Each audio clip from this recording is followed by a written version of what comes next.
Today's recipe, Calabacitas. Very musical, right? The recipe is equally stunning. It's very simple, it's very quick, it's very easy, and uses an ingredient named Calabacitas. Confused? Zucchini. It's a side dish made with some aromatics, some vegetables, and very simple. Let's begin.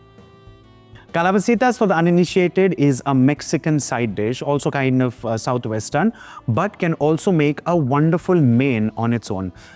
You can actually fill it in tacos, you can make quesadillas out of it, you can also make burritos, rolls, wraps, multitude of things. But the beauty isn't just sitting with a bowl of calabacitas and a fork and just eating. Let's begin. Let's begin with oil. Before the oil begins to heat, let's begin with onions.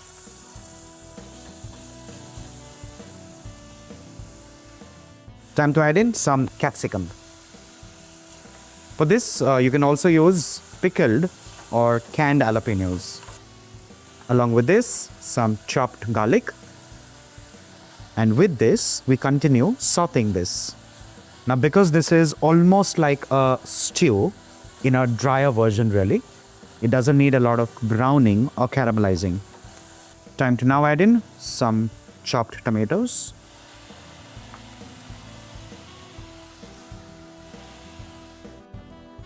Well, right in the beginning, when I told you that calabacitas is nothing but a green zucchini, well, that's technically correct and incorrect at the same time, because calabacitas are really shorter, rounder, plumber, and not technically zucchini per se. But in India or in most countries, you do not get a calabacita. The closest ingredient that can come to my mind at this point in time is a green zucchini.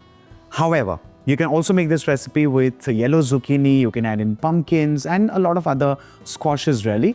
The idea is to make it juicier, like a calabacitas. Now you can add in some herbs, you can add in oregano, you can add in thyme. Again, that's a complete personal take on a calabacitas. You can add in chili flakes, you can add in peppers. However, if you want to bring in that little bit of Asian zing, you can also try your hands with mala as a spice or Szechuan pepper.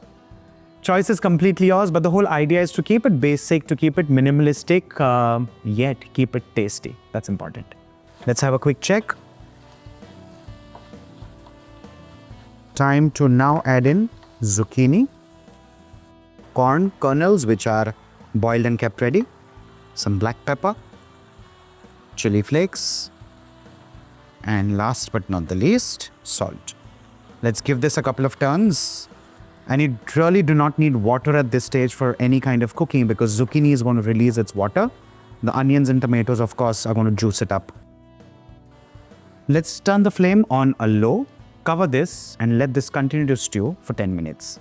Now, while I have diced the zucchini for this recipe, you can also cut it lengthwise and then kind of slice it. Just when you slice it, ensure that it's not very thin, because you do not want it to kind of, break into the recipe. It still needs to have that bite. It still needs to have that texture, which is very important. Now, while I've been talking about this recipe, a couple of things actually come to my mind, because we're talking about calabacitas. Now, calabacitas, of course, is the name of the squash. The little bit that I wanted to share is how a recipe is named really. There are different ways in which a recipe can be named. For example, the name of the ingredient could become the name of the dish. For example, a calabacitas, or for example, aloo bindi, where aloo, bindi are ingredients and also the name of the recipe. Then it could also be history related, where, historically something gets associated with a recipe and that becomes the name of the dish. Then it could also be the name of the person who's created the dish. For example, a stroganoff. So the name of the dish is the name of the creator. Then there could also be technique related. For example, thetsa. Thetsa means to pound, or thetsana. So that could be the name. The technique becomes the name of the dish. And it could also be something as random as a tiramisu, where tiramisu means pick me up, which has nothing to do with the name, the person, the history, or the ingredient, or anything else. Well, there could be many more types. Well, there are many more ways in which names are kind of derived. If you know some, I'm sure you know many. Please list them down in the comment section below. I'll wait to read.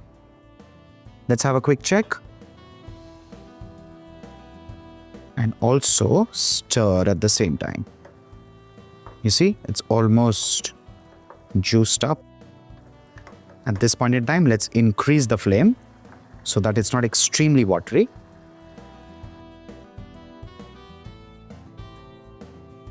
And now let's add in 2 ingredients, some dairy cream and finally some Parmesan cheese. Let's give this a good stir. And with this, of course, the flame. Do not cook this further. With this, ladies and gentlemen, our Mexican specialty, Calabacitas, is done and ready. At this stage, while it's still kind of covered and kept, you can also slide in a little dollop of butter to also bring in that buttery element of this recipe to the fore. So eventually the recipe becomes buttery, creamy, cheesy, and wonderful to say the least. For more such recipes, stay tuned. This is me, Varun, signing off. Bye for now.